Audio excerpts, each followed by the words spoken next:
रात की तकरीबन 8 बजे का समय था। हिमाचल के एक छोटे से पहाड़ी क्षेत्र में कुछ लोग एक गड्ढे को घेर कर खड़े हुए थे। घोर अनर्थ हो गया ये तो। हे भगवान, क्या है ये? मुझे तो लगता है ये किसी पिशाच की हड्डियां हैं। मुझे तो कुछ भी समझ में नहीं आ रहा भाई। मैं तो अपने बगीचे के लिए खुदाई कर रहा था। अचानक ही इस जगह से अजीबोगरीब से कीड़े निकलने लगे। मुझे कुछ भी समझ में नहीं आ रहा था, तो मैंने पेट्रोल लाकर यहाँ छिड़क दिया। उसके बाद कीड़े गायब हो गए। थोड़ा और खुदाई करने पर ये हड्डियां दिखाई देने लगी। जब मैंने और खुदाई की तो यहाँ का नजारा देखकर मेरे पैरों तले जमीन सरक गई। यहाँ पर कोई एक या दो हड्डियां नहीं थी, यहाँ तो पूरा का पूरा कंकाल है। और ये कंकाल किसी सामान्य आदमी का नहीं लगता। ये हड्डियां तो देखो कितनी बड़ी बड़ी हैं। ऐसा लग रहा है कि कोई 8 या 10 फुट लंबे आदमी की हड्डियां हैं ये। भाई, मेरी दादी बताया करती थी कि किसी जमाने में पहाड़ों पे पिशाच रहा करता था, जो रात में आकर छोटे छोटे बच्चों को उठा ले जाता था और उनको कच्चा ही खा जाता। जब कुछ दिनों तक लगातार गांव से बच्चे गायब होते रहे, तो लोगों ने रात में जागकर पहरा देने की सोची। अमावस्या की गहरी काली रात थी। हमारे गांव के लोग अपने अपने घरों में सो रहे थे और गांव के कुछ गिने चुने लोग बाहर पहरेदारी कर रहे थे। अचानक ही रात के तकरीबन 2 बजे, जब पहरा दे रहे लोगों की आंखें भी नींद से बोझिल हो रही थीं, उसी समय उल्लू और सियारों के रोने की भयानक आवाजें आने लगी। पहरा दे रहे लोग उन आवाजों को सुनकर डर से अंदर तक कांप गए थे। अचानक ही उन्होंने देखा कि एक भयानक शक्ल वाला 8-9 फीट लंबा आदमी सामने से चला आ रहा है। उस पिशाच के शरीर पर लंबे लंबे बाल थे, होठों से बाहर लटकते लंबे भयानक दांत और जानवरों जैसे पंजे थे।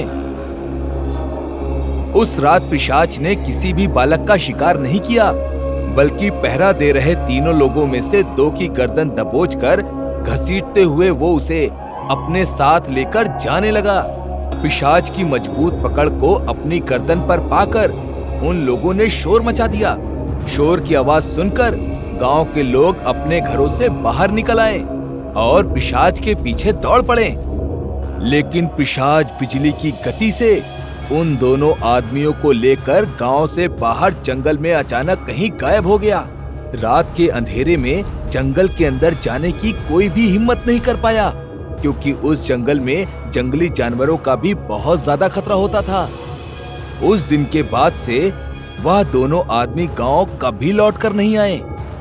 गांव के लोगों ने ऐसा मान लिया कि पिशाच ने उनका शिकार कर लिया है। पिशाच को अपनी आंखों से देख लेने के बाद अब गांव के लोगों में रात में पहरा देने की हिम्मत ही नहीं बची थी।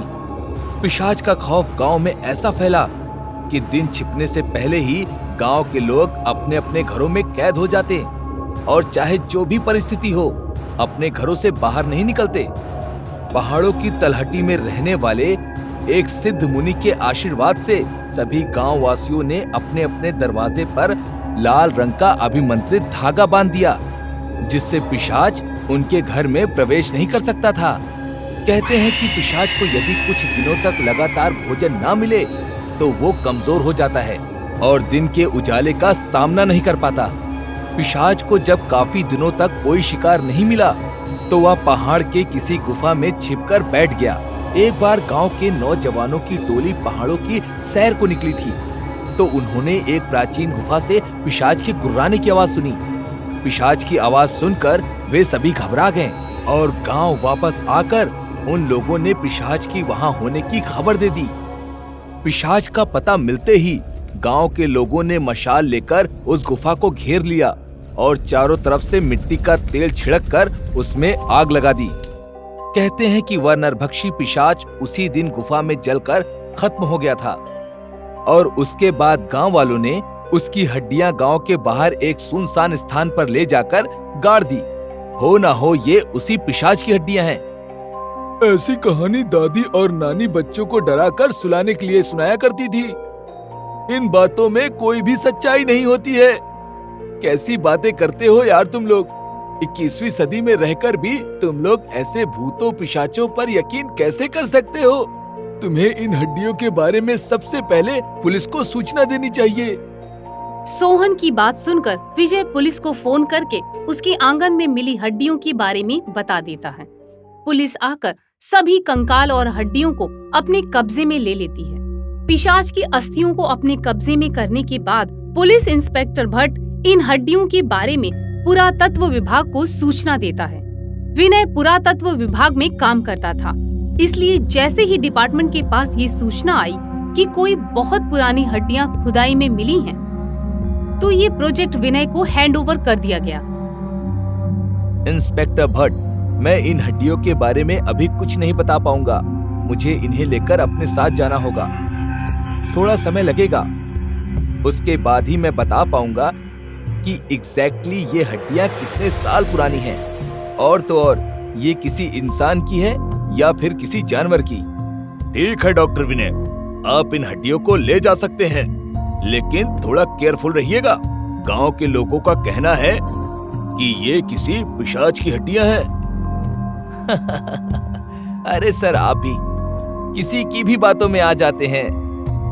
उन हड्डियों को लेकर विनय अपने घर आ जाता है और अपनी पर्सनल लैब में रखकर उस पर काम करना शुरू कर देता है।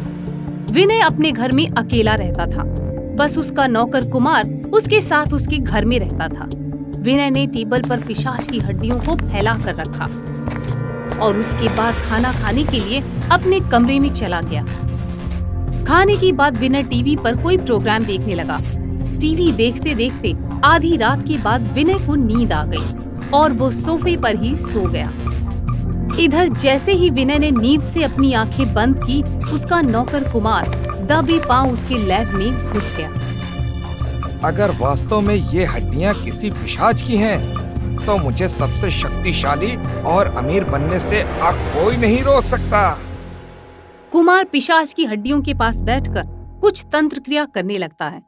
दरअसल कुमार पास के ही पहाड़ी गांव का रहने वाला था। उसके गांव में ऐसा कहा जाता था कि यदि पिशाच को वापस इस दुनिया में आने में मदद की जाए, तो पिशाच उसका हमेशा हमेशा के लिए गुलाम बन जाता है और उसके बाद आप उससे कोई भी कार्य करवा सकते हैं। धन दौलत की चाह में कुमार ने आधी रात के बाद उन हड्डियों को जमीन पर रखकर उनके आसपास सिंदूर फैला दिया और एक नींबू को काटकर उन हड्डियों के ऊपर निचोड़ने लगा।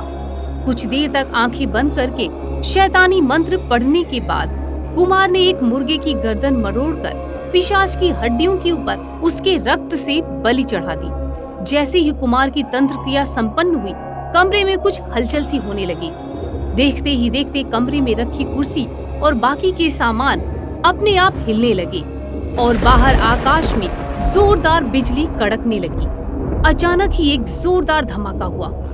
कुमार को ऐसा लगा जैसे बाहर कड़क रही बिजली उसकी खिड़की के बाहर ही आकर गिरी हो।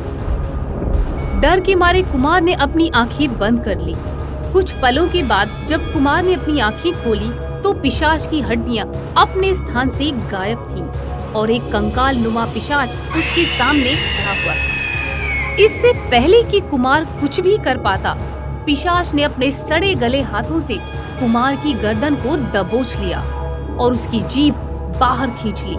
उसके शरीर का खून चूसने के बाद पिशाच ने कुमार के शरीर को उठाकर दूर पटक दिया। कमरे से आती कुमार की चीखों को सुनकर डॉक्टर विनय की नींद टूट गई और वे आवाज की दिशा में दौड़ पड़े। लैब के दरवाजे पर पहुंचकर उनके कदम रुक गए। अंदर का नजारा बड़ा ही भयावह था। अंदर उनका नौकर कुमार खून से लथपथ पड़ा था और पास में ही जमीन पर तंत्र का सामान फैला हुआ था। ये नजारा देखकर विनय के मुंह से चीख निकल गई और वो उल्टे पैर वहां से बाहर की ओर भागने लगा।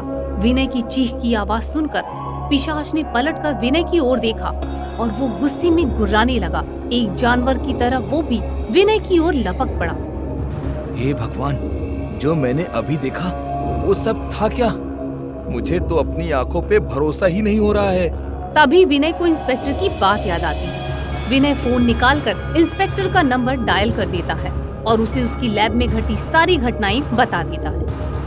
सर, आपकी जान को खतरा है। अगर उस पिशाच ने आपकी महक पहचान ली होगी तो वो आपको छोड़ेगा नहीं। आप पहले अपनी जान बचाइए। किसी मंदिर या धार्मिक जगह पर जाकर छिप जाइए सर। सामने एक चर्च दिखाई दे रहा है। आप उस चर्च में जाकर छिप जाइए सर। इंस्पेक्टर की बात सुनकर विनय दौड़ते हुए चर्च के अंदर पहुंच जाता है। क्या बात है मेरे बच्चे, तुम इतने घबराए क्यों हो? मेरे पीछे एक पिशाच लगा हुआ है फादर, मेरी जान खतरे में है। तुम जीसस की शरण में हो, वो सबकी मदद करते हैं, तुम्हें घबराने की कोई जरूरत नहीं है। इतना कहकर फादर अंदर जाकर एक छोटी सी लकड़ी की लुटिया में जल भरकर विनय को दे देते हैं। ये होली वाटर है, जब तक ये तुम्हारे पास है कोई भी बुरी आत्मा तुम्हारे करीब नहीं आ सकती, और अगर आ भी गई तो जलकर खुद ब खुद खाक हो जाएगी। फादर की बात सुनकर विनय थोड़ा निश्चिंत हो गया था। फादर के दिए वाटर को लेकर वो कई घंटों तक जीसस के सामने बैठा रहता है। फादर, मुझे बाथरूम जाना है। फादर विनय को बाथरूम का रास्ता बताते हैं। विनय होली वाटर को वहीं छोड़कर बाथरूम चला जाता है। जैसे ही वॉशरूम में हाथ धोने लगता है, उसे आईने में अपने पीछे पिशाच खड़ा दिखाई देता है। पिशाच को देखकर विनय जोर से चीखता है। विनय की आवाज सुनकर वॉशरूम के बाहर खड़े फादर दरवाजे को धकेलकर अंदर आ जाते हैं और मंत्र पढ़ते हुए उस पिशाच के ऊपर होली वाटर छिड़कने लगते हैं। वाटर की बूंदें पिशाच पर गिरते ही वो जोर जोर से चिल्लाने लगता है। फादर लगातार मंत्र पढ़ना जारी रखते हैं और वाटर उस पिशाच पर छिड़कते जाते हैं।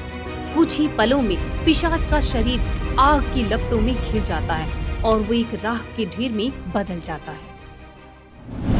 आपको हमारा ये वीडियो पसंद आया हो तो प्लीज हमारे चैनल को सब्सक्राइब कीजिए और हाँ, वीडियो को लाइक और शेयर करना मत भूलना। धन्यवाद।